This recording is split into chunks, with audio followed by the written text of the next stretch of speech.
រឿងស្រឡាញ់បងជ្រៅជាងសមុទ្រភាគទី37មិនយូរទៀងដៃកូនប្រុសតែយូស៊ូនៅតែប្រទៀងថ្មឹងមិនព្រមដើរតាមមាត់គេពោលស្រាលស្រាលដូចជាខ្សឹបឬអាចហៅបានថាភាពរន្ធត់កំពុងតែមានឥទ្ធិពលខ្លាំងនៅលើយូស៊ូនៅឡើយបងអន្តរារាល់ថ្ងៃនេះជាអ្នកណា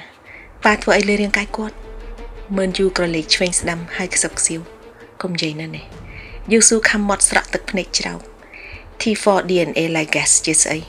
Gen ដើម Gen ថ្មីក្បួនអង់ស៊ីមស្អីគេទាំងអស់ហ្នឹងប៉ាបានធ្វើរឿងអស់ហ្នឹងមែនដែរអត់ការដឹងមកដល់វិធីក្លូននេះគឺជារឿងភ្ញាក់ផ្អើលបំផុតសម្រាប់មើលយូមុននេះម៉ូណាបាននិយាយពីការពិតរបស់អន្តរាតែបច្ចេកទេសអង់ស៊ីមភ្ជាប់នេះតើយូស៊ូដឹងតាមណាគាត់រាដៃខាត់កូនឲ្យឈប់សួរហើយទឿនខ្សឹបតោះទៅសិនពួកហងសអាចនៅម្ដុំនេះស្រីចង្រៃម៉ូណាប្រហែលជាមានមនុស្សសំងំក្បែរនេះឬក៏ខ្លួនវាគាត់ថាផងងាកសម្លឹងជុំវិញលើក្រោមដោយការប្រុងប្រយ័ត្នផងទីបំផុតបានឈប់ភ្នែកភាំងនិងជណ្ដាលខាងលើការភ្នែកឪពុកដែលឈប់នៅទីនោះបណ្ដាលឲ្យចិត្តកូនប្រុសនឹកឃើញឡើងវិញដល់រឿងសំខាន់មួយទៀតនីយ៉ាពេលនេះឯងគេទើបតែនឹកឃើញថាក្រៅពីខ្លួនគេមានប្អូនស្រីប៉ូលីសម្នាក់ទៀតនៅខាងក្នុងអាចកំបាំងដ៏ឃោឃៅនៃការបដូរសាវតាមនុស្សនៅលើកោះខ្មោចពេលនេះមិនត្រឹមតែដឹងដោយមនុស្ស3នាក់ទេគឺឡើងចំនួនរួចទៅហើយនីយ៉ាអោបជញ្ជាំងយំសស្រាក់សម្លឹងមកឪពុកកូនគេគ្រាន់តែឃើញសភាពនាងក៏ដឹងទៅហើយថានាងបានស្ដាប់ឮគ្រប់យ៉ាងសម្លាប់មើលយូខ្សឹបបញ្ជាកូនប្រុសខណៈយូស៊ូកំពុងតែសម្លឹងទៅសង្សារឪពុកសម្លឹងកូនប្រុសមួយឆ្វាច់ក៏ដឹងថាគេនេះមិនងាយកេះកាយដែរស្នេហាយូស៊ូនិងប្អូនស្រីប៉ូលីសហួសពេលនឹងធ្វើជាសេណារីយ៉ូឲ្យកោះអេកឬក៏ឲ្យក្រុមប៉ូលីសក្រុមណាមួយទៀតហើយនាងឈានដល់បន្ទាត់ក្រហមដែលមកលឺអាចកំបាំងដល់ធំបំផុតរបស់កោះអេកនាងអាចលឺបានតែមិនយូរមិនឲ្យនាងមានឱកាសនៅក្នុងការចេញទៅនិយាយនោះទេបរិះចំណាស់កញ្ឆក់អាវុធពីដៃកូនប្រុសធ្វើឲ្យយូស៊ូមានប្រតិកម្មការពារខ្លួនស្វ័យប្រវត្តិជាហេតុឲ្យក្របកំភ្លើងរៀលឡើងលើបញ្ឆិតស្លឹកត្រចៀកនេះប្រុសពៅដៀងមកមើលលោហិតស្រក់បានត្រឹមមួយក្រឡេករាងកាយធំមាំរបស់គេរលំក្រែងភ្នែកគេសម្លឹងឪពុកដៃគេនៅឆ្ងាយពីកំភ្លើងដែលផ្លត់ជ្រុះមាត់គេកំរើកគេចង់សុំអ្វីមួយតែនិយាយមិនទាន់ព្រោះភ្នែកគេចាប់ផ្ដើមបិទយូស៊ូឪពុកស្រែកសន្ធាប់ផ្អើលអស់បណ្ដាសัตว์បាក់សីសមុទ្រយូស៊ូអត់ស្លាប់ចោលប៉ាទេយូស៊ូ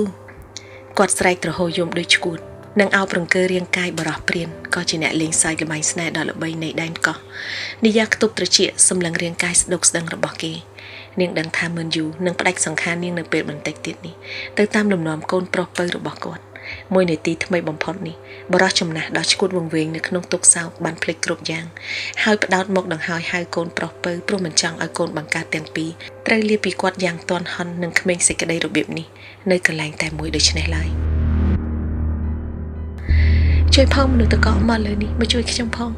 នីយ៉ារអ៊ូអណ្ដិតដកស្ទើរតែមិនចេញសម្លេងតែម្នាក់ឯងស្ទះណែនទៅដោយភាពរន្ធត់នាងបិទភ្នែកហើយប្រាថ្នាថាបើកឡើងមកវិញនឹងឃើញគេចំណងនេះគឺហាក់បីដូចជាអរូបីនាងក៏មិនយល់ថាហេតុអីនាងសង្ឃឹមតែលើគេនៅរាល់ពេលដែលប៉ះទង្គិចគ្រោះថ្នាក់អស់សង្ឃឹមហេតុផលពិតនិងតក្កវិជ្ជាបានបរាជ័យនៅក្នុងពេលនេះព្រោះបើកភ្នែកមកវិញនាងពិតជាឃើញគេតើជាអ្វីសម្លឹងពីនេះទៅនាងឃើញអន្តរាបង្ហាញខ្លួនពីក្រោយខ្នងមើលយូមនុស្សមួយចំនួនដើរមកតាមគេប្រហែលជាតាមរយៈស្នូកំភ្លើងអភូតហេតុមែនទេវាហួសពីការយល់របស់នាងតែប្អូនស្រីប៉ូលីសចេនដឹងថានាងអាចនឹងរស់ទោះបីសុទ្ធសឹងតែជាមនុស្សកោះអេកតែមនុស្សកោះអេកនៅក្នុងចំណោមពួកគេនឹងការពារនាងអន្តរាម្នេះជួយផងអន្តរានាងដល់ហើយហៅគេក៏ងើបមុខមកជាមួយគ្នា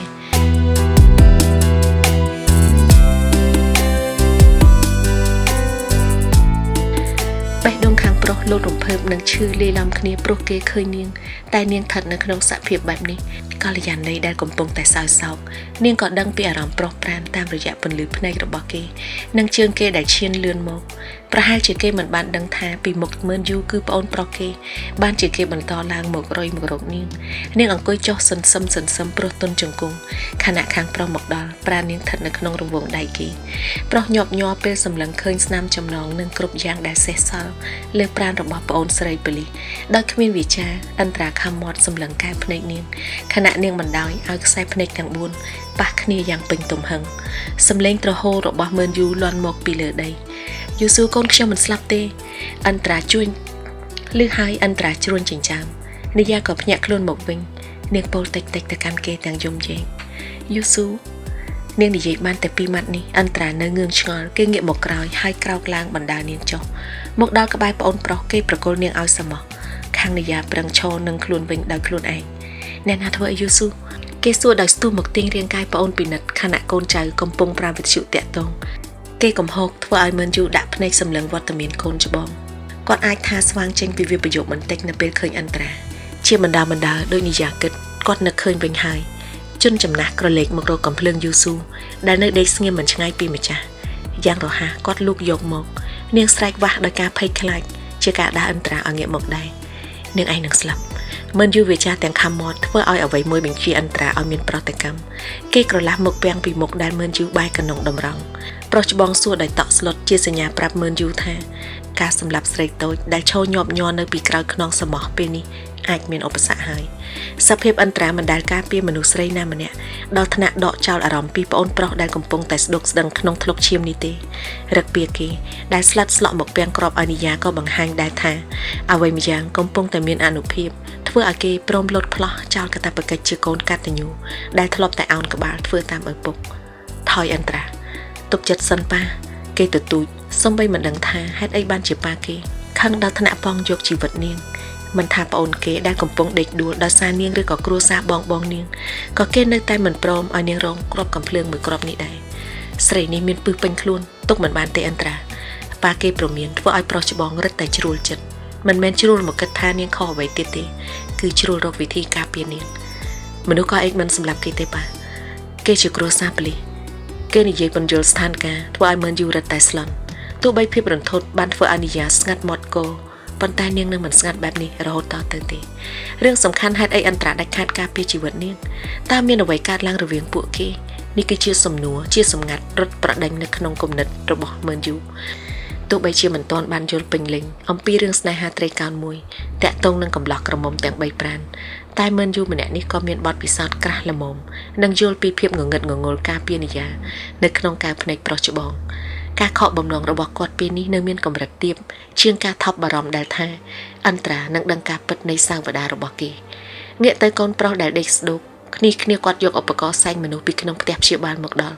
ធ្វើឲ្យមិនយូកាន់កំភ្លើងតែភ្នែកដៀងរកកូនពៅបងយូស៊ូនៅមានដង្ហើម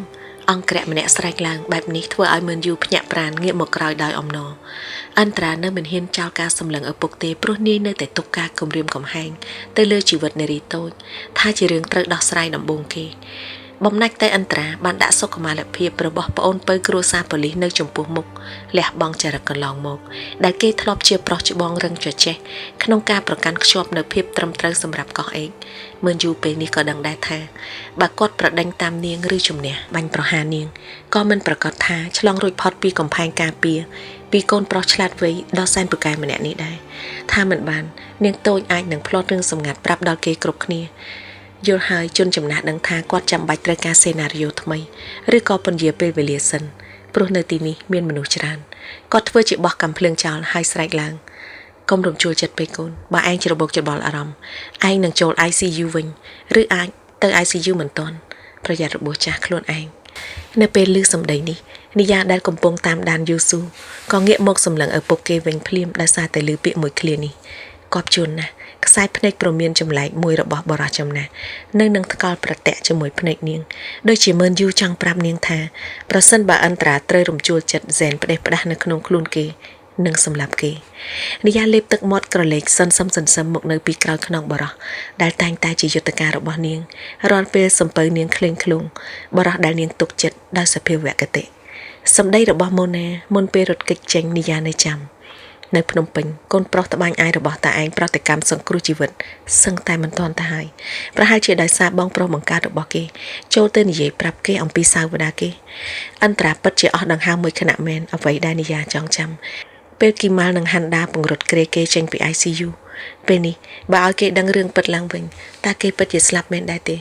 នារីនេះឈ្ងោកមុខក្តាប់ដៃទាំងសងខាងបង្ហាញមកអស់ហើយនាងទុកជីវិតនិងសុវត្ថិភាពគេសំខាន់យ៉ាងណាមិនយូរយល់ណាស់គាត់បោះកំភ្លើងចោលស្ទុះចូលមកក្បែរកូនប្រុសឃើញឪពុកលែងមានអាវុធទើបអន្តរាចូលមកដណ្ដើមយកកំភ្លើងហុចឲ្យសមោះហើយស្ទុះមករកប្អូនប្រុសដែរស្នូអធម្មភាកចៈលន់មកលើអាកាសវេហាមិនយូរងាកប្រាប់កូនប្រុសយកប្អូនឯងទៅបាងកក និយាយផ្អែមមាត់ត្បិតតែយេស៊ូដឹងខ្លួនតែសភាពគេរស់នឹងស្លាប់ទន្ទឹមគ្នាបែរជានាងគ្មានអារម្មណ៍អ្វីក្រៅតែពីដឹងថាអ្វីដែលនាងត្រូវការបំផុតពេលនេះគឺបងរបស់នាងមនុស្សតកខ្ញុំទៅភ្នំពេញវិញគេកំពុងតែលើកគ្រាយេស៊ូមិនអាចងាកមកក្រោយទេគេមិនបានឆ្លើយព្រោះគេរវល់ស្មុគចិត្តនឹងត្រេកអរទន្ទឹមគ្នាដែលប្អូនគេនៅរស់គេកំពុងវក់នឹងសភាពរបួសរបស់យេស៊ូមានតែមើលយូរឆ្លើយកាត់មុនឲ្យមានចិត្តផងកូនស្រីព្រោះតែអ្នកណាបានជាយេស៊ូរបួសគេមិនទាន់ដឹងស្លាប់រស់ផងឲ្យគេបើកភ្នែកឡើងមកឃើញមនុស្សដែលគេស្រឡាញ់បានទេនាងស្ដាប់ឲ្យព្រិចភ្នែកមនុស្សត្រូវបានសែងចេញគ្រប់គ្នារត់តាមទុកឲ្យនារីតូចនៅម្នាក់ឯងក្រោយគេឈរថ្មឹងខណៈមើលយូរមិនអស់ចិត្តគាត់ដើរបកមកចិត្តនាងចង់ការពីអន្តរាឬក៏យូស៊ូខ្ញុំចង់ទៅផ្ទះនាងតបដោយភ័យស្លេកទោះបីជាបរិះនេះគ្មានអាវុធយករឿងទាំងអស់ប្រាប់ប៉ូលីសប្រាប់បងប្រុសគាត់សួរដោយកែវភ្នែកមុតថ្លាកាចនិយាភាំងសម្លឹងជន់ចំណាស់ភ្លឺរីឯមើលយូនិយាយខ្សឹបក្មេងឆ្លាតគួរតែដឹងថាត្រូវធ្វើយ៉ាងម៉េចហើយគេមានប្រតិកម្មហ្សេនគេសន្លប់ញឹកញាប់ហើយសន្លប់រហូតក៏ថាបានដែរឲ្យតែប្រហែសរឿងដែលមិនគួរនិយាយកុំនិយាយនិយាមិនដឹងទេថានាងត្រូវធ្វើបែបណាល្អស្រីសម្លឹងទៅមុខក៏ឃើញអន្តរាងាកមកដៃគេត្រកងប្អូនប្រុសឡើងយានមាត់គេស្រែកបញ្ជាសមោះជួននិយាទៅបងប្រុសគេឬប្រុសច្បងបញ្ជាដូច្នេះនារីនេះរេភ្នែកបរកជនចំណាស់ដែលនៅក្បែរត្បិតតែនិយាមិននៅក្នុងសំណុំរឿងស៊ើបអង្កេតរវាងហាន់ដាពិសិដ្ឋនិងគីម៉ាល់បានជានាងមិនយល់ស៊ីជម្រៅថាអន្តរាជាអ្នកណាហេតុអីបងស្រីនាងនឹងប្តីប្លន់ក្រេចេញតែនាងដឹងត្រឹមពេលនេះថាអន្តរាមិនមែនជាកូនប្រុសច្បងពិតរបស់ជននេះទេទំនាស់ចុងក្រោយរវាងមើលយូនិងនារីអាណាមឹកថែមទាំងប្រតិកម្មរហូតយូស៊ូរបួសក្បាលគឺផ្ដាំចេញពីអាតកំបាំងមួយនេះលោកអ៊ំអន្តរាមានរឿងអីក្មេងនេះមិនយល់អីទេបើតាមសំណួររបស់នាងឆ្លៀតពេលគ្រប់គ្នាមិននៅពួកគេនៅថ្លង់ក្បែរសំលេងងោងនៃកង្ហាកន្ទុយយានបាក់សីមិនយូរអោនមកសឹបនាងគេរបួសធ្ងន់ខ្លួនគេមានសំយោគច្រើនផ្នែកសំបីតែខួរក្បាលគេអាចមានប្រតិកម្មដោយឈាមនិងបេះដូងភ្លាមប្រសិនបើស្អប់ខឹងឬក៏ស្រឡាញ់នាងមិនភ្នែកឆ្ងល់បរោះនេះឃើញនាងមមីក៏បន្តនិយាយកាលនោះដើម្បីបានជីវិតគេមកវិញខ្ញុំគ្មានជំរើសទេបញ្ហានេះគឺជារឿងខុសច្បាប់វិទ្យាសាស្ត្របើប៉ូលីសដឹងគេនឹងចាប់ខ្ញុំអត់យល់ទេនារីនេះឆ្លើយតបដោយទឹកមុខមីងមាំងធ្វើឲ្យមិនយូរបានឱកាសនិយាយឆាកល្ខោនដែលគាត់បានត្រៀមរិះគិតយ៉ាងស្មុគស្មាញនិងយ៉ាងតក់ក្រហល់ដោយក្មួយបានលឺហើយគេឆ្លងកាត់ការសំយោគហ្សេនលើលោកនេះមានរឿងបែបនេះដែរនិយាយនៅបាត់មាត់ធ្វើឲ្យជនចំណាស់អាចបន្តនិយាយគេឆ្លងកាត់រឿងជាច្រើនហើយមិនអាចសំបីតែឲ្យខ្លួនឯងគេដឹង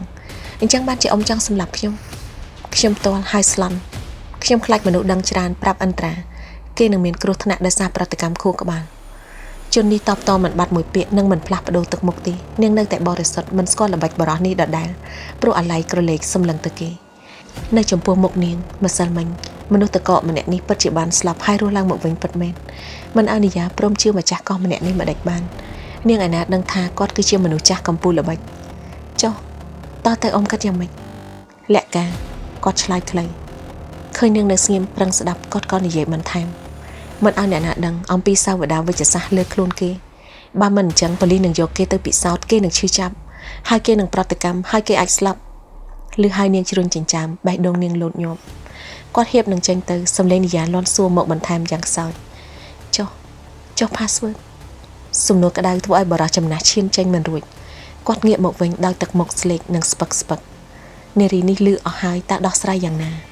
និយាមានក្រសែភ្នែករងចាំចម្លើយនាងមានចម្ងល់ដែលត្រូវការបកស្រាយពុំនោះទេនាងនឹងនៅតែបន្តគិតអំពីវា password អីអូរឿងដែលស្រីចៅប្លន់ម្នាក់នោះនិយាយមែនទេ password នោះគឺសំដៅលើទ្រព្យសម្បត្តិរបស់កោះអេកដែលខ្ញុំបានទុកនឹងកូនប្រុសខ្ញុំកូនដែលខ្ញុំទុកចិត្តមិនមែនខ្ញុំមិនទុកចិត្តយូស៊ូទេប៉ុន្តែខ្ញុំមិនទុកចិត្តស្រីជំវិញខ្លួនគេនិយានៅភាំងនាងវិលវល់ហើយសួរមួយល្វើយចៅប្លន់សមោះរត់មកដល់បញ្ចប់ការជជែករបស់ពួកគេ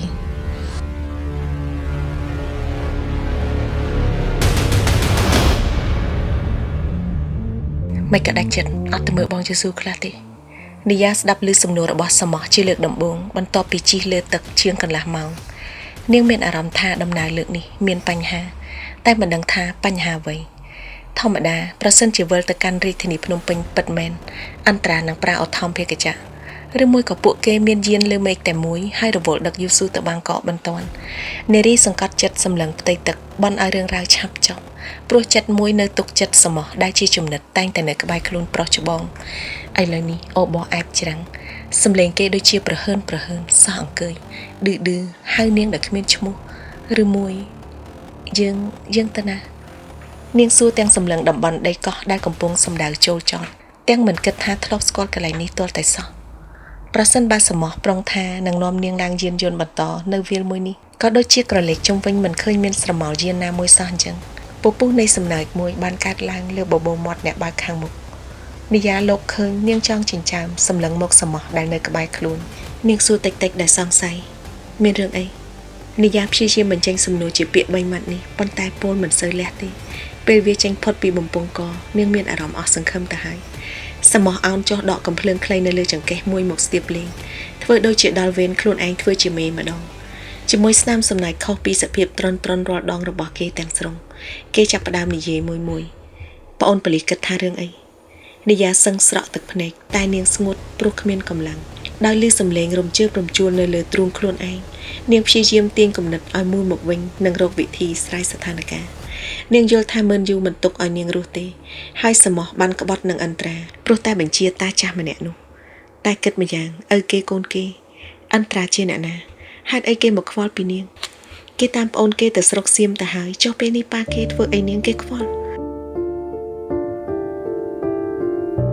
គិតដល់ត្រង់នេះស្រាប់តែទឹកភ្នែកឆ្អែតចិត្តដែលបានស្ងួតទៅហើយបែរជាស្រក់ចុះមកបានសាជាថ្មីគេត្រូវជាស្អីនឹងយើងហេតុអីពេលដឹងថាគេឲ្យមនុស្សរបស់គេសម្លាប់យើងចិត្តយើងឈឺម្លេះមិនស្ដាយជីវិតបែរជាស្ដាយកាយវិការល្អរបស់គេទៅវិញដោយអណ្ដើកនាងនិយាយមួយសមោះមុនសម្លាប់ខ្ញុំសូមនិយាយជាមួយគេបន្តិចសមោះមិនភ្នែកមកខាងគេឆ្ងល់នឹងពាក្យសម្លាប់ព្រោះគេមកមិនទាន់ពេលដែលមើលយូប្រុងបាញ់នាងនោះទេចំណែកពាក្យសុំនិយាយជាមួយគេបែរជាបណ្ដាលឲ្យអង្គរៈគិតដល់យូស៊ូបងយូស៊ូមិនទាន់ដឹងស្លាប់ឬរស់ផងទេ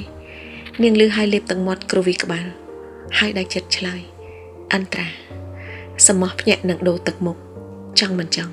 អំណាចនិងឥទ្ធិពលប្រុសច្បងម្នាក់នេះនៅមានយ៉ាងសម្បើមបំភ័យនៃសមោះដែលគ្រាន់តែអ្នកណាម្នាក់រំលឹកពីឈ្មោះនាយសមោះតាមបំរើអន្ត្រាយូរមកហើយគ្រានេះមិនឲ្យលឺឈ្មោះនឹកដល់ម្ចាស់គេសម្លុតនាងបង្ការអារម្មណ៍ខ្លួនឯងឡើងគោកនិយានៅក្រាញ់ចចេះមិនចង់ក្រោកបណ្ដាលឲ្យខ្មាន់កំភ្លើងខ្ជុងមកបង្ខំនាងកុំស្មានថាមិនហ៊ានបាញ់វៃលើកដៃឡើងដាក់ទៅក្រោយដៃរបស់ស្រីលើកមកបត់ពីក្រោយក្បាលនៅពេលក្នុងពោះទទេស្អាតនៅក្តីសង្ឃឹមជាមួយការដែលមានកណ្ដុងកំភ្លើងតម្រង់មកសឹងពេញមួយថ្ងៃនេះជំនឿថាបានឡើងទៅភ្នំពេញវិញនៅពេលខ្លួនបានដឹងការសម្ងាត់ជាច្រើនរបស់កោះឯងតើជាជំនឿឈួតប៉ុណ្ណាឈួតមែនទែនដែលឯងជឿថាគេគិតដល់ឯងហើយព្រមឲ្យឯងទៅរកបងឯងវិញចានីយ៉ានាងយំសស្រាក់ម្នាក់ឯងតូចចិត្តរឹកពីរូបរាងគួរឲ្យទុកចិត្តនៃមនុស្សតកកម្នាក់ដែលនាងគិតថាគេមានភាពស្មោះត្រង់លេចឡើងពេញកែវភ្នែកនាងដើរទៅមុខទាំងព្រិលទាំងមិនដឹងថាទៅណាមកណានោះទេកំភ្លើងរបស់សមោះបុកមកក្រោយចង្កេះនាងពីក្រោយខ្នងហើយជននេះបានសើចក្អាកក្អាយពេលឮសូរចំណាប់ខ្មាំងយំអ្នកណាប្រើឲ្យយើងមានប្រជាប្រិយភាពគ្រប់គ្នាទុកយើងជាមនុស្សសំខាន់ប្អូនស្រីប៉ូលីសអញ្ចឹងយើងធ្លាក់ក្នុងស្ថានភាពជានុយល្អអត់យល់អីបន្តិចទេនុយល្អស្អីឬមួយនាងឈប់ជើងបើកភ្នែកធំពួកឯងចង់ធ្វើអីបងយើងមែនទេពឹសពលណាស់នាងលោឡាហើយមិនខ្លាចមនុស្សទាំងអស់នេះទេរឿងដែលនាងខ្លាចគឺគេយកនាងជានុយនាំចេនឬក៏ហាន់ដាឲ្យមករងទុកនឹកដល់បងនិយារឹតតែស្ដាយក្រោយបងនាងប្រាប់ហើយថាដោយសារចរិតដើរហើរនិងភ្លើតភ្លើនថ្ងៃណាមួយនិយានឹងនាំទុកមកដាក់ខ្លួនពិសេសការជឿលើមនុស្សកោះអេកឡានមួយរោម៉ាស៊ីនមកពីចម្ងាយនាងងាកទៅមើលដីហុយត្រឡោមសព្រុសបរោះម្នាក់ជាជំនួយការមើលយូក៏ជាឪពុករបស់សមោះនិយាមើលស្គាល់ស្អីគេប៊ីលសម្លឹងមើលកូនប្រុសដែលបណ្ដាចំណាប់ខ្មាំងតូចមកឃើញគាត់មកពីឆ្ងាយសមោះរត់ទៅភ្លាមប៊ីលទាញកូនប្រុសទៅក្បែរហើយខ្សឹបអញឲ្យតាមរកនាងមកណាមិនក៏ចេញប្អូនប៉ូលីសមកទៅវិញជំនួយការមើលយូទំនងជាខ្លាចក្រអាមិនចង់ប៉ះគ្រួសារប៉ូលីសផ្ទាល់ទេតែសមោះដែលឃើញស្ថានភាពតឹងតែងនឹងមានឱកាសថ្មីនៅក្បែរនីយ៉ាដោយមិនមានវត្តមានអន្តរាការពារគេក៏បង្វែរនាំនាងមកឲ្យឪពុកខ្លួនតែម្ដងត្រូវបានឪពុកសួរដោយឆ្ងល់គេខ្សឹបប្រាប់ប៉ាសភាពការបដូរហើយយូស៊ូរបួសធ្ងន់បញ្ជូនទៅថៃលោកម្ចាស់និងបងអន្តរាទៅតាមយ៉ាងទាន់ហន់គាត់បញ្ជាឲ្យខ្ញុំនាំប្អូនប៉ូលីសទៅភ្នំពេញតែខ្ញុំយល់ថា ស្រីម្នាក់នេះនឹងជួយប៉ាឲ្យបាន password Bill ចង់ចិញ្ចាំគាត់ដៀងភ្នែកទៅរកនីយ៉ាដែលនៅចម្ងាយប្រមាណ10ម៉ែត្រពីគ្នាសំឡេងកូនប្រុសនៅតែលាន់មកបន្តខ្សឹកខ្សៀវពងវក់ចិត្តគាត់នៅភ្នំពេញចៅវាយបានលងចិត្តវាយស្និទ្ធជាមួយច័ន្ទនីយ៉ារួចទៅហើយប៉ានៅកោះបេះដូងតកែឌូបៃនិងប៉ូលីសចេនបានដាក់ថ្នាំសណ្ដំបងអិនត្រាស្រីម្នាក់នេះហើយទៅជួយការពារចៅវាយបានធ្វើឲ្យគាត់មានឱកាសរត់មកវិញបានពីរអ្នកនេះមានចិត្តលើគ្នាគាត់ជួនឃើញមានឱកាសល្អខ្ញុំក៏យកមកទុកក្នុងដៃយើងតែម្ដងបៀលគិតទាំងភ្នែកក្រឡេកក្រឡាប់មាត់គាត់សួរខ្សឹបមិញឯងថាយូស៊ូទៅបាងកកព្យាបាលអ្នកណាធ្វើឲ្យយូស៊ូអត់ដឹងទេប៉ាតែរបួសធ្ងន់ណាស់មិនសង្ឃឹមច្រើនទេបៀលចង់ចិញ្ចាមរិះគិតកូនប្រុសខ្សឹបទៀតឆ្លៀតពេលមិនយូរទៅបាងកកយើងអាចប្រើនុយស្រីម្នាក់នេះហៅបងអិនត្រាមកចូលអន្ទាក់បានសាជាថ្មីពីអ្នកឪពុកកូនសម្លឹងមកមើលចំណាប់ខ្មាំងទាំងភ្នែកពួកគេម្នាក់ស្លក់ព្រោះការដូរទឹកមុខចំណាប់ខ្មាំងល្ងងម្នាក់នេះកំពុងតែមើលមកពីចម្ងាយបើសិនឲ្យជឿថាអន្ត្រានឹងខ្ជាក់ password មកដោយសារនាងអាចថាមិនស្ដាយនោះទេតែបើថាអាចមានឱកាសចាប់ខ្លួនអន្ត្រាមកក្នុងដៃដោយសារនាងប្រហែលជាមានសង្ឃឹមច្រើន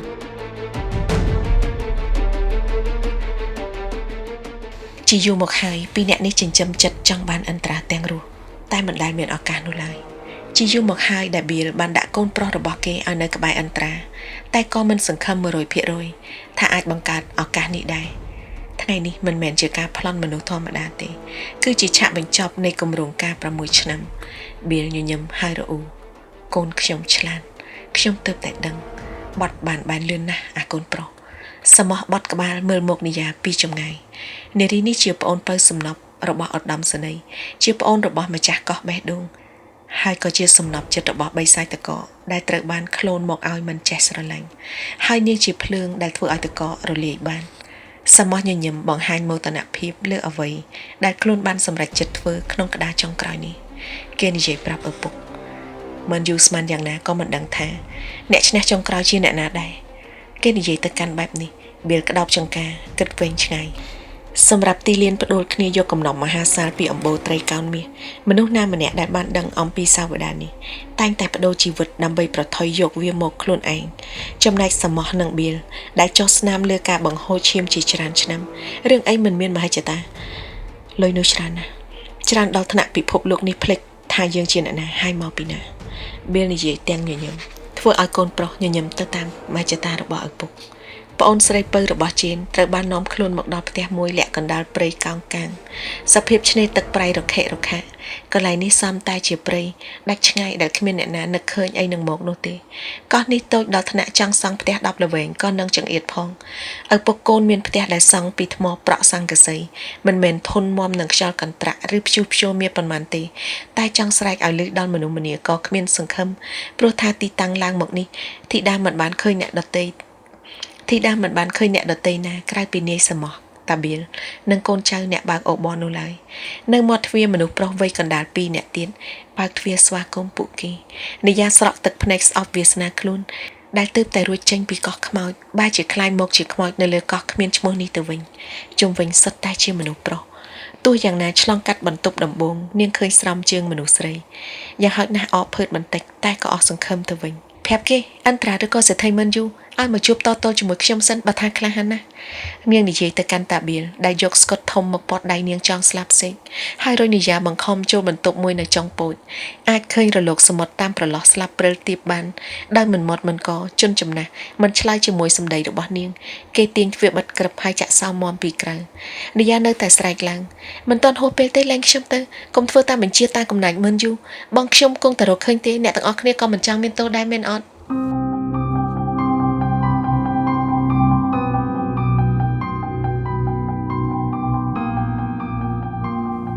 បានលឺសំឡេងទៀតនឹងត្រូវស្កុតបិទមាត់បៀលស្រែកដូច្នេះពីខាងក្រៅសំឡុតធ្វើឲ្យនីយ៉ាទប់សម្ដីបើកភ្នែកក្រលួងលែងហ៊ាននិយាយស្ដីសភាពការជុំវិញបានคล้ายទៅជាស្ងប់ស្ងាត់ ពីអ្នកឪពុកកូននិងកងកម្លាំងពី3នាក់នោះមិនដឹងជាសំងំនាំគ្នាទៅប្រជុំនៅឯណាទេបានជាសម្រាប់ជាងបន្តិចក៏មិនលឺផងកុំថាឡើយសំឡេងនិយាយគ្នានាងសម្លឹងបន្ទប់នេះវាមិនកខ្វក់ដូចជាទីដែលត្រូវបានបោះបង់ចោលនោះទេតែក៏មិនមានអ្វីសង្ឃឹមជួយខ្លួនឯងបានដែរមានតែកូនក្រេទូចមួយពុះខ្នាយរបៀបមានមនុស្សគេងទីនេះជាប្រចាំមានថ្នាំបន្ទះនិងបណ្ដាសម្បកដបទឹកស្រេកទឹកណាស់ទើបនឹងនឹកឃើញថានឹងត្រូវគេឃុំមួយដំណាក់ហើយមួយដំណាក់ទៀតទោះជាមិនសម្លាប់មុននឹងក្រោយគង់តែដាច់ពោះស្លាប់ដូចគ្នាចេនីដាមករកប្អូនឃើញអត់ប្អូនចិត្តស្លាប់ហើយនាងគិតទាំងយំយែកអាសូរជីវិតកំព្រីឪពុកម្ដាយហើយចុងក្រោយត្រូវមករងគ្រោះផ្ទួនមិនយូរមិនឆាប់នាងនឹកដល់អន្ត្រាបរោះនេះមើងម៉ាត់នឹងណូកាចតែមានទឹកចិត្តល្អណាស់ដឹងខុសចេះសុំទោសគេមិនសមណាកំសាកធ្វើពុតជាល្អនៅនឹងមុខហើយបែកខ្នងឲ្យមនុស្សរបស់គេធ្វើអំពើបែបនេះនោះឡើយបានសួរហេតុផលតែបន្តិចក៏អស់ចិត្តដែរមនុស្សតកខ្ញុំមិនអស់ចិត្តនោះទេជាមួយភាពទុកព្រួយអស់សង្ឃឹមសែនហត់នឿយនាងសម្រេចចិត្តមកអង្គុយលើគ្រែហើយក្រោយមកក៏ផ្ដេកទាំងត្របាមជង្គង់លងលក់ដៃឈប់ចំណងសំឡេងធ្ងោយ៉ាងឈឺចាប់មួយប៉ះបានដាស់និយាភ្ញាក់សើងមើងឡើងមកវិញពីការលងទៅក្នុងភាពហត់នឿយនិងអស់សង្ឃឹមនារីតូចជ្រួញភ្នែកទទួលយកមិនបាននៅសភាពរាងកាយដែលស្ទះឈាមដោយអន្លើនៅក្នុងចំណងមិនយូរប៉ុន្មានខួរក្បាលបានប្រាប់នាងឡើងវិញសន្សឹមអំពីអ្វីទៅដែលខ្លួនកំពុងតែប្រឈមមុខប្អូនស្រីពៅរបស់ប៉ូលីសដល់កំសត់បានបើកភ្នែកមកសន្សឹមខណៈដែលផ្សាឈឺព្រោះភ្នែកទាំងគូហើមពោទៅដោយការយំយែកមាត់នាងកន្ត្រាក់ញ័រសម្លឹងឆ្ពោះទៅមាត់ទ្វារនៅចំពោះមុខដែលនៅបិទជាប់មើងមិនបានរង្គើកំរើកអ្វីបន្តិចពីទ្រង់ទ្រាយដើមមេឃខាងក្រៅងងឹតហើយខ្យល់បក់វូប៉ះដំបូលសង្កសីបង្កជាសំឡេងលាន់លាយឡំជាមួយស្នូររលកទឹកម្ដងកញ្ជ្រោលម្ដងស្ងប់សម្រែកអ្នកណាបាញ់មិញចំណាប់ខ្មាំងមិនមែនមានតែយើងម្នាក់ទេគឺជាសំឡេងមនុស្សស្រីទោះយ៉ាងណាក្តីនិយាយចាំបានស្រីបិទភ្នែកត្រឡប់មកវិញដើម្បីផ្ទៀងផ្ទាត់គិតនៅអ្វីៗដែលខ្លួនបានទទួលដឹងមកតាមរយៈញាណនានាសឹមវិភាគបន្តទៅទៀតមិនយូរប៉ុន្មានសំឡេងមនុស្សខ្សឹបខ្សៀវលាន់មកតាមខ្យល់សំណាងហើយរបួសមិនតាន់คลายកុំឲ្យត្រូវទឹកប្រៃទៀតហើយថ្នាំអស់នេះត្រូវលេបទៀងទាត់មួយទៀតមិនឲ្យប៉ះគ្រឿងសមុទ្រមួយរយៈនេះគឺជាសំឡេងមនុស្សប្រុសវ័យកណ្ដាលនិយាយមិនដាច់ស្គាល់ទេអាចជាពេទ្យរបស់ពួកគេអ្នកស្រែកអំបញ្ញមិញនេះតាមពិតមកព្យាបាលរបួសនៅកន្លែងនេះទីនេះជាកន្លែងអ្វីពួកគេជាបាក់ពួកតែមួយហើយមើលទៅព្រោះយើងមិនត្រូវចង់មាត់មកយើងស្រែកក៏ពួកនេះមិនខ្វល់ដែរមានតែមកសម្លុតមានតែយកស្កុតមកបិទមាត់យើងវេទនាបន្ថែមខ្ញុំអាចដើរពេលណាខ្ញុំអាចប្រើដៃនេះឡើងវិញពេលណាសំណួរមនុស្សស្រីម្នាក់នេះធ្វើឲ្យប្អូនស្រីប៉ូលីសបើកភ្នែកខ្វាក់ធំសឹងពិនពងមន់ខ្ញុំអាចដើរវិញបានពេលណាខ្ញុំអាចប្រើដៃនេះឡើងវិញពេលណាបានសំឡេងរបស់មនុស្សស្រីកាចម្នាក់នេះធ្វើឲ្យប្អូនប៉ូលីសបើកភ្នែកខ្វាក់ធំសឹងតែប៉ុនពងមន់ដូចស្គាល់ទោះបីថាលន់មកពីឆ្ងាយព្រោះអ្នកដែលកំពុងតែហានិយាយភ្លាមថ្នមបែបប្រយ័ត្នប្រយែងខ្លាំងប៉ុន្តែគេមិនស្មានដល់ឡើយថាខ្យល់សមុទ្របានបោកនាំសំឡេងរបស់គេមកដល់ត្រចៀកតាមទិសលំហខ្យល់ចាំបានហើយម្នាក់ស្រីនេះដូចជាមនុស្សស្រីដែលនិយាយបានលឺឆ្លោះជាមួយមើលយូនៅខាងក្រៅបន្ទប់ព្យាបាលលើកោះខ្មោចក៏ជាមនុស្សស្រីដែលបាននិយាយថាអន្តរាគឺជាកូនខ្លាំងខ្លាយនិយាយសំងំរងចាំក្រែងឮពួកគេនិយាយអ្វីទៀតតែស្ងាត់សូន្យនារីខំទាញប្រាណឲ្យក្រោកអង្គុយទាំងកម្លាំងត្រដាបត្រដួសចុះទម្រាំតែក្រោកបានទៀតក៏ដួលទៅវិញពីបេះដូងលើពុកនារីខំទាញប្រាណឲ្យក្រោកអង្គុយទាំងកម្លាំងត្រដាបត្រដួសក៏ដួលទៅវិញពីបេះដូងលើពុកជាដដែលដោយសារមនុស្សស្រីនិងមនុស្សប្រុសនោះលែងមាត់ទៀតធ្វើឲ្យប្អូនស្រីប៉ូលីសសំងំគិតរំលឹកអំពីអត្ថន័យចរចារវាងពួកគេតាមរយៈកិច្ចសន្ទនាបាញ់មិញមនុស្សស្រីនោះសំថាត្រូវរបួសនិយាយចាំបានថាយូស៊ូបានបាញ់នាងនោះហើយទើបនាងរត់បាត់ព្រោះខាងប្រុសនៅទីតាំងល្អជាងអាចបំពួនឆ្មក់ឯអ្នកខាងក្រោមពូកែយ៉ាងណាក៏ពិបាកកិច្ចអ្វីដែលនាងកំពុងសួរខ្លួនឯងគឺថាកាលពីកោះខ្មោចនៅក្រៅផ្ទះព្យាបាលចាស់របស់កូនប្រុសមើលយូនារីនោះអាចរត់មកដល់ទីនេះប្រកាសណាស់នាងរងចាំទទួលការព្យាបាលនៅក្រៅប្រព័ន្ធមន្ទីរពេទ្យអាចថាមិនចង់ឲ្យប៉ូលីសឬក៏អ្នកណារកឃើញចាំបានហើយមើលយូបានប្រាប់ថានាងគឺជាចៅប្លន់ផងខ្លាំងណាស់មិនត្រឹមតែមិនត្រេកអរដែលគេនិយាយថាដំបៅមិនខ្លាយបែរជាចង់ប្រែដៃជើងទៀតតើនារីដៃដល់ខ្មាន់កំភ្លើងម្នាក់នេះចិញ្ចឹមចិត្តចង់តតាំងជាមួយមើលយូឬក៏ធ្វើអ្វីផ្សេងគិតមកដល់ត្រង់នេះនិយាយរត់តែមិនយល់ឡើងមួយថែមទៀតបើជននោះជាសត្រូវរបស់មើលយូនិងយូស៊ូ ចុះហេតុអីបានជាសំងំនៅក្នុងសម្បុកនេះវាមានន័យថាតាបៀលនិងកូនប្រុសបានក្បត់ពីមើលយូរនាំចៅចូលផ្ទះហើយពេលនេះទទួលព្យាបាលចៅទៅទៀតប្អូនស្រីប៉ូលីសបើកភ្នែកភ្លឺចិញ្ចាចដោយសេចក្តីសង្ឃឹមមួយតូចហើយណាអន្ត្រាមិនបានក្បត់នាងនោះទេឲ្យសមោះឃុំនាងយ៉ាងខុសខើបែបនេះមិនមែនស្នាដៃគេឡើយឬមួយក៏សមោះតាមប៉ាគេហើយក្បត់អន្ត្រាអមនុស្សតកគេមិនដឹងថាយើងនៅកន្លែងនេះជាប់ក្នុងចំណងនេះនោះទេមើលទៅគេរវល់គិតរឿងអាយុជីវិតប្អូនប្រុសគេមានពេលអីមកគិតអំពីយើងមានត្រូវជាស្អីនឹងគេនាងខំមាត់ក្រោកអង្គុយបានសម្រេចកម្លាំងមកពីណាទេពេលនឹកឃើញដល់បរោះនេះនឹកឃើញដល់អនុស្សាវរីយ៍ចុងក្រោយគេនៅពីក្រោយនាងនៅលើយានទឹកនាងនឹងគេសប្បាយក៏ក្អឹកខណៈគេនាំនាងទៅឲ្យប្អូនប្រុសគេទាំងក្រៀមក្រំនេះនិយាយនឹកឃើញដៃគេច្រែងហៅប៉ៅយ៉ាងសង្ហាមុខស្ងួតខណៈបាត់ដៃមកខាងទៀតលាមមកទៀមទាយកសៅអប័ររៀនមិនទុកចិត្តគ្នាហើយនេះចាំបានថាខាងប្រុសនិយាយបែបនេះទាំងភ្នែកស្រពោនអ្នកណាថាទុកចិត្តពីកាលនឹងស្រីតបបានចិត្តនៅពេលដែលឃើញគេស្រពោនតែនាងមិនដឹងថាស្រពបស្រពោននេះដោយសារគេកំពុងធ្វើកំហុសធំមួយចំពោះនាងគឺនាំនាងទៅឲ្យប្អូនគេនាំនាងចាក់ចែងពីបងប្រុសនាងដែលខំមករងចាំនៅផ្ទះធំរបស់គេនិយាយបិទភ្នែកបង្ខំខ្លួនឯងឲ្យឈប់ស្រមៃរឿងរ៉ាវកន្លងហួសព្រោះបច្ចុប្បន្ននេះវាសនាខ្លួនមិនអាចចេញពីកន្លែងនេះបានទេគ្មានចម្លើយជាក់លាក់ឡើយសម្រាប់អនាគតថាមានពេលប៉ុន្មានម៉ោងទៀតពេលបំភ្លេចបរោះនេះមិនបានសម្រេចនាងឆ្ងល់ខ្លួនឯងហេតុអីក្នុងរយៈពេលនេះយើងមិនបានគិតគូរពីសង្សាររបស់យើងជីវិតយូស៊ូដែលយើងធ្លាប់ទុកគេថាជាទេវបុត្រមិនគឺយើងភ្លេចគេឈឹងគេដូចជាសាបនៅក្នុងអារម្មណ៍របស់យើងលែងមានអារម្មណ៍លែងមានការនឹកនាដង្ហើមយើងពេលណាបែរជាគិតឃើញពីបងប្រុសរបស់គេទៅវិញប្រហែលជាមកពីពាក្យទាំងនេះមនុស្សកោះបេះដូងមានល្បិចច្រើនណាស់យើងត្រូវឲ្យប៉ូលីសសួរចម្លើយពួកគេថាមកមន្ទីរពេទ្យនេះធ្វើអីហេតុអីគេចូលទៅប្លន់ក្រែពេលបងឯងកំពុងឈឺធ្ងន់សម្ដីយូស៊ូដែលនាងចងចាំគេចាក់រកអន្ត្រាពេលស្លាប់ហើយរស់ឡើងមកវិញមិនថាយូស៊ូបានចូលជួយនាងដោយចៃដន្យឬពុះពៀនៅលើកោះខ្មោចតែគេគ្មានគុណសម្បត្តិអ្វីលើសពីអ្នកជួយសង្គ្រោះនោះទេឯអារម្មណ៍ជាសង្សារនឹងគ្នាពាក្យថាមនុស្សស្រឡាញ់គ្នាបានស្លាប់ទៅយូរណាស់ហើយតាំងពីពេលដែលគេចាប់វាយខ្នោះបងនាងធ្វើខូខើដាក់នាងប្រមាថកោះបេះដូងនឹងគ្រួសារនាងមិនដឹងតាំងពីពេលណាមកទេនិយាឆ្អែតចិត្តនៅពេលនឹកឃើញដល់រឿងទាំងអស់នោះគេដេកស្ដោកមុននេះព្រោះប្រតែកំភ្លើងការពារជីវិតនាងបានឃើញផ្ទាល់ភ្នែកចុះមិនដេចក៏នាងនៅតែគ្មានអារម្មណ៍លើកទោសឲ្យគេព្រោះថាអារម្មណ៍ពីស្រឡាញ់ខ្លាំងមកខកចិត្តវិញគឺខកចិត្តខ្លាំងដល់ថ្នាក់គុណស្រីអំពើល្អណាក្តីក៏មិនអាចលុបលាងពីលើបានទៀតដែរមនោសញ្ចេតនានាងនឹងយូស៊ូបានស្លាប់សូន្យនៅបណ្ដាចិត្តធ្លាប់ស្រឡាញ់គឺចាប់ទៅយូរយារតាំងពីពេលដែលនាងភ្ញាក់ខ្លួនដឹងសមាសភាពគេក៏ហក់នាងយកនាងលេងសើចរហូតនាងលោតទៅក្នុងគន្លងទឹកបន្ទាប់មកគេប្រើកំភ្លើងភ្ជង់នាងចំពោះមុខអ្នកផ្ទះរបស់នាងនៅលើកោះបេះដូងនៅពេលបងប្រុសគេដឹកនាងយកទៅផ្សះផ្សាជាមួយគេនិយាព្រមបំភ្លេចចោលដំបៅដែលនៅស្នាមហើយសាងស្នេហ៍ឡើងវិញជាមួយគេជាការទុកឱកាសមួយឲ្យគេក៏ដូចជាទុកឱកាសមួយឲ្យខ្លួនឯងចំណែកអនុស្សាវរីយ៍ចុងក្រោយដែលនិយាទទួលបានពីរឿងទាំងនោះគឺសម្ដីចេញពីមាត់គេផ្ទាល់មនុស្សចង្រៃពីរនាក់នោះរស់ក្នុងគុកអស់មួយជីវិតសមមុខហើយចាប់ទាំងខ្ញុំម្នាក់ទៀតមែនឲ្យតែពាក់ព័ន្ធចាប់ចូលគុកទាំងអស់នឹកឃើញដល់ពេលនេះនិយាស្រក់ទឹកភ្នែកគ្មានទឹកមួយដំណក់ចូលបំពង់កប៉ុន្តែទឹកភ្នែកសម្បូរណាស់គេនៅមានជីវិតឬក៏អត់នាងមិនអក៏មិនក្រៀមក្រំសាបឈឹងហើយរូបរាងគេនៅក្នុងជីវិតនាងគឺគ្មានន័យនោះទេប្អូនស្រីប៉ូលីសក៏ដឹងដែរថាជំនួសឲ្យយូស៊ូនាងបែរជានឹកឃើញអំពីមនុស្សតកដែលជាបងប្រុសគេជានិច្ចជាកាលព្រោះថារាល់ពេលដែលស្រីមានបញ្ហាឲ្យតែមានគេគ្រប់យ៉ាងអាចដោះស្រាយបានពេលនេះតើគេដឹងទេថាកូនចៅដែលគេទុកចិត្តមិនបាននាំនាងទៅភ្នំពេញដៃពីរដែលជាប់ចំណងតឹងណែនទៅហើយស្រីនៅស្រវារាវរកម្រាមដៃដែលកំពុងពាក់ចិញ្ចៀនរបស់គេ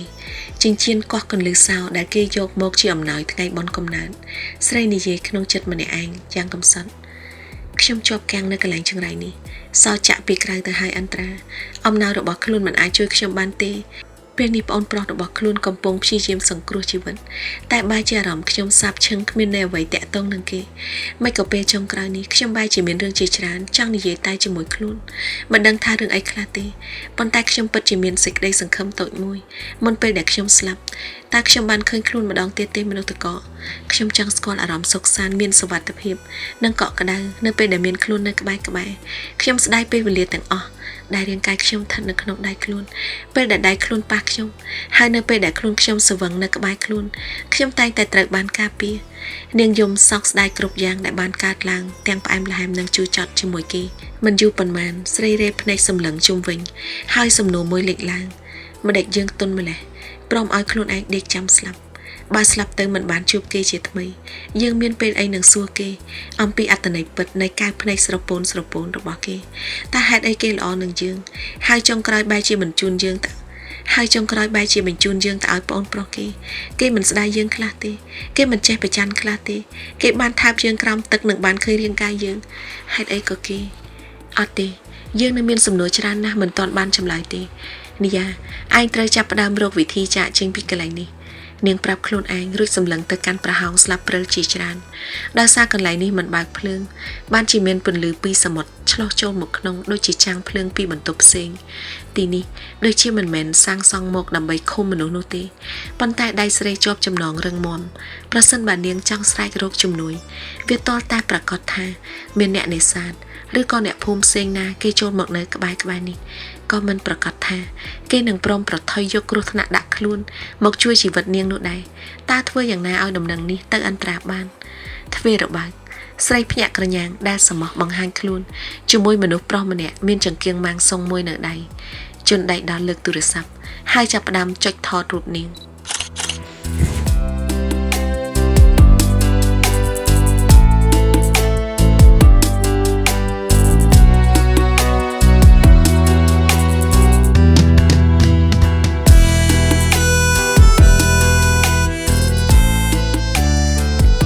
មិនយូរនៅអង្គុយក្បែរកូនប្រុសធំអ្នកជំងឺនៅខ្វះឈាមច្រើនទៀតសូមរកមនុស្សមកបរិច្ចាគគិលាននពថាជានារីវ័យកណ្ដាលបានប្រាប់ទឹកមុខបន្ទាន់ធ្វើឲ្យអន្តរាស្ទុះងើបពីកន្លែងអង្គុយតែត្រូវមិនយូរទាញដៃមកវិញសេដ្ឋីក៏អេគ្មានផ្លូវឲ្យអន្តរាបញ្ចេញឈាមផ្ដេសផ្ដាស់នោះទេសម្រួលទឹកមុខកុំឲ្យអ្នកផងសង្ស័យជនចំណាស់ម្នាក់នេះនិយាយជាភាសាថៃកូនច្បងខ្ញុំទៅចេញពី ICU ម្សិលមិញទុកខ្ញុំជាអ្នកបូមឈាមព្រោះអង្គរៈគ្រប់គ្នាបូមអស់ហើយពេលនេះដល់វេនមិនយូរអន្តរាសម្លឹងដំណើរឪពុកដែលត្រូវដើរទៅត្រុកទៅតាមពេទ្យគេងាកមកមើលប្អូនប្រុសពៅនៅក្នុងបន្ទប់ ICU ទល់ដែលគេស្ដុកស្ដឹងអោបម៉ាស៊ីនបញ្ចូលឈាមម្សិលមិញគេថ្ងៃនេះប្អូនលេងសាច់ណាស់ទូរស័ព្ទគេរោបញ្ញាក់គេពីអារម្មណ៍ឯកោខ្វល់ខ្វាយគ្មានលេខទេតែគេដឹងថាជាអ្នកណាអាឡូនីយ៉ាគ្មានដានទេជានិយាយទាំងបារម្ភអន្តរាតបមកវិញតាមធម្មតាកូនចៅខ្ញុំជូនគេទៅភ្នំពេញវិញតាំងពីរសៀលជេនបងអង្គគិតរួចទៅភ្លឺឆ្លើយបើពិតមែនគួរតែមកដល់ហើយនេះគ្មានដំណឹងសោះហើយមនុស្សក៏អេកតាណាអស់មិនដេចក៏ស្ងាត់ដោយរហោឋានគេមិនមានពេលឆ្លោះជាមួយជេនទេចិត្តអន្តរាសោកសៅមិនដឹងមកពីហេតុផលអ្វីឲ្យពិតឡើយអាចថាការតានតឹងនៃជីវិតយូស៊ូអាចថាគេនឹកស្រីស្អាតមិនដេចមិនតន់ដល់ភ្នំពេញគេរត់តែមិនចង់និយាយទៀតថាពេលនេះខ្លួននៅឯណាបានត្រឹមតបវិញខ្លីខ្ញុំឆែករឿងនីយ៉ាជាមួយមនុស្សខាងខ្ញុំឲ្យ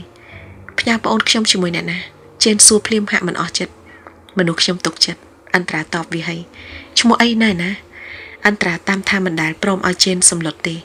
តែអាចថាលើកនេះគេធ្លុយមកនៅឆ្ងាយមិនអាចរក្សាសុវត្ថិភាពនាងបានគេសង្កត់ចិត្តពោលតបស្មោះចាំខ្ញុំឲ្យលេខគេមិនទាន់បានហើបមាត់ទៀតផងគេភាំងព្រោះកូនចៅម្នាក់រត់មកត្រហប់បងស្មោះខលសម្លេងកងកម្លាំងដែលស្លឹកស្លក់មករកអន្តរាធ្វើឲ្យទាំងជេនក៏ផ្អាកការសន្ទនារងចាំអន្តរាបើកភ្នែកមូលខ្លឹមសម្លឹងទូរស័ព្ទមួយទៀតដែលហោចមកឲ្យ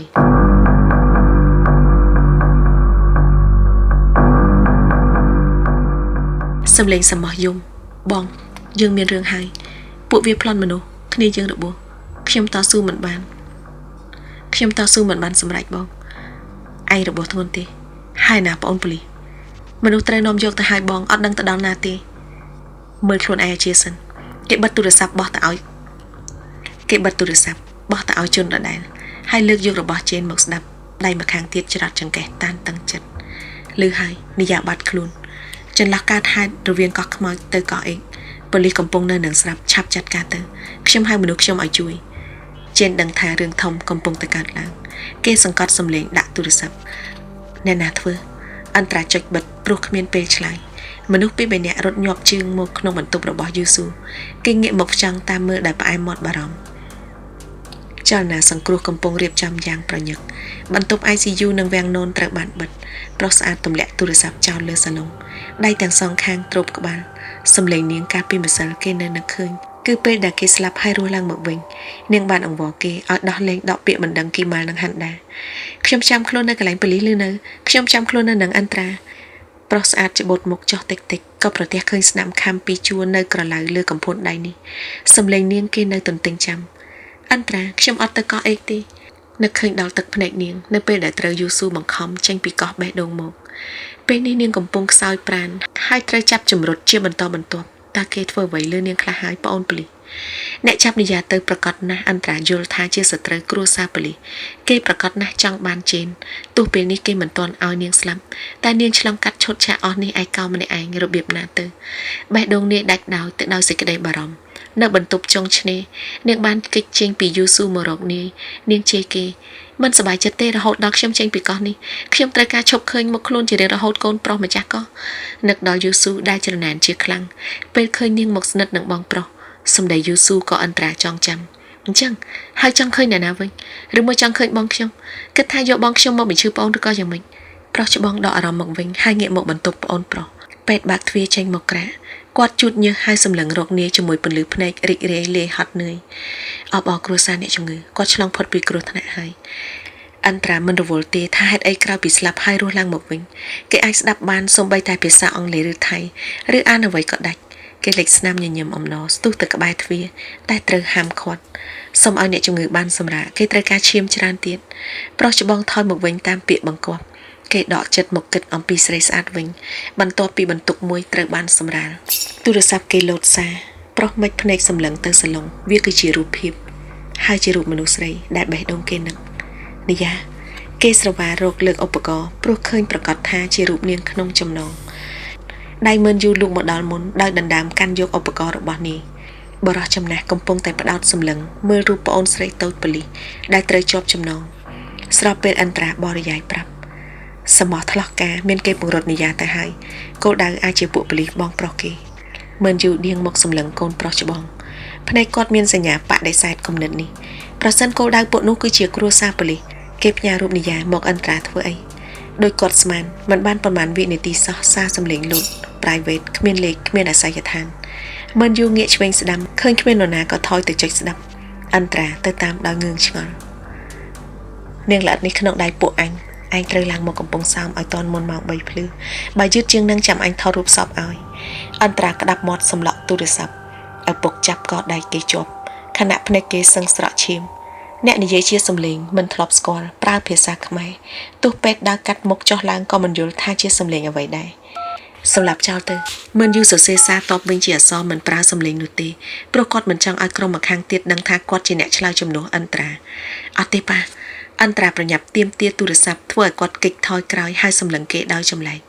ភ្ញាក់ផ្អើលណាស់សម្រាប់មិនយូរដែលអន្តរាអាចមើលអក្សរដាច់ក្រែងឆ្លងកាត់ការវះកាត់ច្រើនលើកនោះម្នាក់នេះលែងអាចអានអក្សរបានហើយហេតុអីបានជាគេសម្លឹងម្រាមដៃយើងក៏អាចឃើញនឹងយល់ដឹងថាយើងឲ្យជនពាលសម្រាប់បង្ហើយប្អូនស្រីប៉ូលីសចេនបំបត្តិមាត់រាល់អាចកំបាំងដែលនាងដឹងគឺយើងត្រូវបញ្ចប់ជាមួយរឿងនេះគិតច្រើនក្តីសង្ស័យក្តីគាត់នៅតែធ្វើមុខខែងរែងប្រើអំណាចជាឪពុកសម្លុតមកកូនប្រុសមើលប្អូនឯងនៅនេះរឿងផ្សេងទុកឲ្យប៉ាចាត់ការប៉ាជាអ្នកសម្រេចចិត្តគេបដិសេធភ្លាមទាំងមុខមុំយូស៊ូលេងអីហើយលេងគ្រោះថ្នាក់ហើយប៉ាខ្ញុំទៅជួយនីយ៉ាមិនយូរសម្លឹងបាតដៃធំមួយដែលលោកយកមកទាទូរស័ព្ទគាត់មិនមានឱកាសនៅក្នុងការចុចបញ្ជូនសារសម្រាប់នៅឡើយទេព្រោះទឹកមុខអន្តរាប្រកាសប្រជាណាស់ពេលនេះសម្រាប់មហាសេដ្ឋីកោះអេកបើបានសត្រូវមិនស្គាល់មុខម្នាក់នោះសម្រាប់នីយ៉ាចោលដូចជាជួយដោះបន្លាចេញពីទ្រូងខ្លួនដូចជាព្រួញមួយបាញ់បានសัตว์ពីរគឺធ្វើបាបបានទាំងជេនសម្រាប់ទាំងអ្នកដឹងអាចកំបាំងរបស់អន្តរាដោយរលាស់ដៃធ្វើឲ្យមិនប្រឡាក់ឈាមតែក្រឡេកឃើញទឹកមុខប្រុសច្បងប្រសិនគាត់ទៅតឹងទៅតែងហើយគេនេះមានប្រតិកម្មចរន្តឈាមគាត់នឹងខាតជនមានល្បិចចាំបាច់ត្រូវហុចហ្វូនសងទៅកូនប្រុសអន្តរាមិនបានសរសេរតបទេគេវាយសំឡេងយកតែម្ដងហើយចាំជួបអញអាកំសាន្តងើបមុខមកវិញគេឃើញឪពុករាដៃខាត់គ្មានតាក់ទងនឹងយើងទេកូនគេមានបងគេឲ្យពួកនឹងដោះស្រាយខ្លួនគេទៅអន្តរារេភ្នែកសម្លឹងឪពុកគេវិចារតិចម្នាក់នេះមិនសរសេរមកសុកចិត្តផ្ញើសារជាសំឡេងគេអាចជាមនុស្សកោះអេកពួកហងសបង្កប់នៅក្នុងជំរំយើងមិនយូរីគិត តាមពិតក្រៅពីមនុស្សកោះអីគ្មានអ្នកណាដឹងថាប្រុសច្បងឈឺធ្ងន់ដល់ថ្នាក់អានអក្សរមិនដាច់នោះទេហើយបើគេចាប់ប្អូនប៉ូលីសមិនគំរាមប៉ូលីសគេមកគំរាមអន្តរាឲ្យបង្ហាញខ្លួនមានន័យថាម៉េចគាត់វិចារមួយដោយចងល់វាជាអ្នកណាហៅកូនទៅវាចង់បានអីអន្តរាឆ្លើយតបម្ដងជាពីរដងពួកហង្សចង់បានខ្ញុំទៅទាំងរស់ខ្ញុំក៏ចង់ជួបមេខ្លោងវាដែរប៉ាអត់ទេកុំប្រថុយប៉ាមិនព្រមគាត់តបទាំងប្រញាប់ប្រញាប់ហើយរេភ្នែកគិតរកល្បិចមិនយូរដឹងប្រកាសថាអ្នកដែលមាននិយាក្នុងដៃហ៊ានផ្ញើសារសម្លេងមកអន្តរាច្បាស់ណាស់ពួកគេដឹងរឿងសម្ងាត់ពីរទី1គឺអន្តរាមាន password ដែលគ្រប់គ្នាចង់បានទី2អន្តរាមិនអោយចានិយាស្លាប់តើជននោះជាម៉ូណាដដាឬក៏អ្នកណាផ្សេងទៀតស្រីនោះមានដៃជើងប៉ុន្មាននៅលើកោះអេកដោយសារពេទ្យចាប់ផ្ដើមបើកវាំងននពីខាងក្នុងពួកគេអាចទៅក្បែរកញ្ចក់និងមើលទៅសភាពយូស៊ូដែលដោះអាវដេកស្ងៀមស្ងាត់បញ្ចូលឈាមនិងត្រូវការជំនួយដង្ហើមពេទ្យថាឆ្លងផុតគ្រោះថ្នាក់ហើយគេបន្តប្រាប់ឪពុកទាំងមុខស្ងួតសម្លឹងប្អូនប្រុសមិនយូរសម្លឹងកូនពៅដល់អាណាធំខណៈអន្តរាបាយក្រោយបក់ដៃហៅគ្នាយកកំភ្លើងមកយើងរៀបចំឡើងទៅកំពង់សោមមិនយូរងាកមកភ្លាមឲ្យបញ្ជាកាត់អត់ទេមិនឲ្យអ្នកណាចេញពីកន្លែងនេះទាំងអស់គាត់ធ្វើទឹកមុខខែងរែងមកកាន់ប្រុសច្បងដែលសម្លឹងមកស្មើដៃមួយគាត់ចង្អុលដើមទ្រូងគេឲ្យបញ្ជាមើងម៉ាត់ឯងជាកូនរបស់ប៉ាមិនឲ្យឯងទៅឯងកុំទៅចាំប៉ាឲ្យមនុស្សទៅចរចាយកស្រីនោះមកវិញគេទម្លាក់ភ្នែកតែមាត់គេនិយាយខ្ញុំមិនអាចដកដង្ហើមបានទេពេលដឹងថាគេកំពុងមានគ្រោះថ្នាក់មិនយូរភាំងកោតតែអន្តរាវិលមកវិញលើកនេះចេញចរិតប្លែកនិយាយស្ដីកាចហើយរឹងរូសសំបីតែជាមួយពុកខ្លួន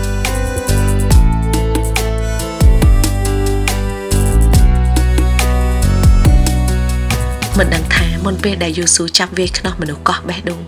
ពួកនេះបានពង្រួមអន្តរារបៀបណានៅក្នុង ICU ឡើយហេតុអីបានជាពាក្យសារភាពបែបនេះក៏គេហាមមកចំពោះមុខឪពុកខ្លួនបានដែរខាងប្រុសបែរខ្នងចាក់ចេញទាំងប្រាប់ខ្លួនឯងថាពីមុនខ្ញុំជាមនុស្សម្នាក់ដែលគ្មានអតីតជីវិតនេះធ្វើតាមតែប៉ាប្រាប់ហើយមិនដឹងគួរប្រយុទ្ធនឹងការឈឺចាប់ឯកោនេះដើម្បីអ្នកណាទេ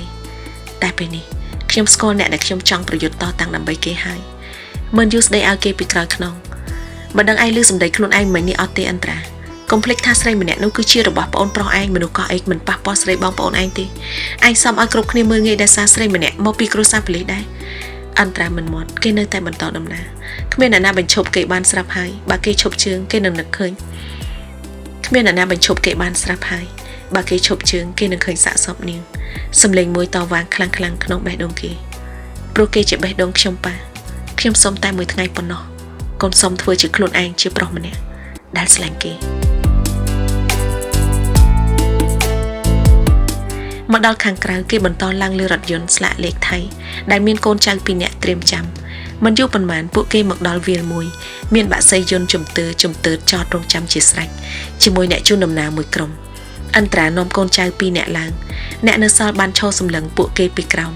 ឡើងដល់កៅអីសឹងមិនតាន់គេនិយាយតិចទៅក៏អីអ្នកបើកបរភ្ញាក់ផ្អើលបងមុននេះគេនិយាយថាចវាយចង់ទៅកំពង់សោម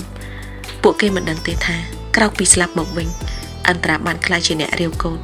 គេអាចប្រើពេលមិនដល់10នាទីទេសម្រាប់ចាប់បានទីតាំងដែលផ្ញើរូបនាងមករឿងដែលសុកអន្តរាខ្លាចជា hacker បានទាំងគ្មានមូលហេតុគ្មានអ្នកណាដឹងនៅឡើយក្រៅតែពីយូស៊ូដែលបាននៅក្បែរគេម្សិលមិញនៅភ្នំពេញដូរទិសដៅគេនិយាយខ្លីព្រោះមិនចង់ឲ្យមានមនុស្សច្រើនគ្នានិងក្រុមជួនដំណើរនៅខាងក្រោមទៅរាយការណ៍ប្រាប់ប៉ាគេថាគេកំពុងទៅកន្លែងណាអន្តរាមិនដឹងឡើយថាមានរឿងអ្វីរវាងឪពុកគេនិងនីយ៉ាទេតែគេបានមកទាន់ពេលដែលប៉ាគេផ្ទុះកំហឹងចង់សម្លាប់នាងក្របកំភ្លើងបៀមក្នុងក្បាលយូស៊ូមិនដឹងអ្នកណាបាញ់ឲ្យប្រកាសតែគេដឹងថាបើនីយ៉ាធ្វើវាទាល់តែនាងអចេតនាឬក៏ទាល់ច្រកមិនថាមានរឿងអ្វីកើតឡើងរវាងនាងនិងប៉ាគេឬក៏នាងនិងយូស៊ូឬជាមួយអ្នកណាក្តីអន្តរាមិនព្រមដាក់ទោសនីយ៉ាឲ្យស្លាប់នោះឡើយ